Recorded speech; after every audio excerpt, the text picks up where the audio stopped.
Gaza में Israeli सेना के भीषण हवाई हमले ने एक बार फिर हाहाकार मचा दिया। विभिन्न इलाकों में ताबड़तोड़ हमले में कम से कम 57 लोग मारे गए। गाजा में इजरायली सेना ने मंगलवार को फिर कई इलाकों में भीषण हवाई हमला किया। इजरायली सेना के अनुसार ये हमले गाजा पट्टी के ज्यादातर उन हिस्सों में किए गए जहां हमास की मौजूदगी थी। हमास आतंकियों को जड़ से खत्म करने के इरादे के लिए इस हमले में कम से कम 57 लोगों की मौत हो गई। फिलिस्तीनी स्वास्थ्य अधिकारियों ने भी दक्षिण और मध्य क्षेत्रों में इजरायली बमबारी में कम से कम 57 लोगों के मारे जाने की पुष्टि की।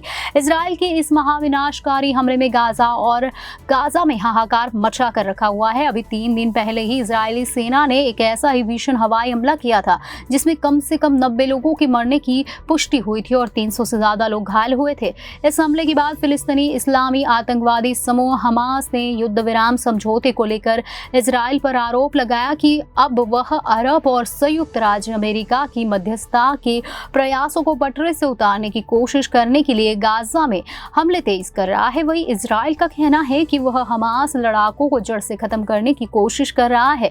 गाजा स्वास्थ्य अधिकारियों ने कहा कि दक्षिणी सीमावर्ती शहर राफा में एक घर पर हवाई हमले में 5 फिलिस्तीनी मारे गए। इस इलाके में इजरायली सेना मई से मौजूद है। उन्होंने बताया कि पास के खान यूनिस में एक व्यक्ति, उसकी पत्नी और 2 बच्चियों की मौत हो चुकी है। फिलिस्तीनी अधिकारियों ने कहा कि मंगलवार को दक्षिणी गाजा के खान यूनिस में भी एक कार पर इजरायल ने हवाई हमला किया। इसमें कम से कम 17 फिलिस्तीनियों की मौत हो गई, 26 अन्य घायल हुए। स्वास्थ्य मंत्रालय ने कहा कि यह हवाई हमला अल-मवासी के मानवतावादी क्षेत्र में उत्तर स्ट्रिट में विस्थापित परिवारों के एक तंबू वाले क्षेत्र के पास हुआ।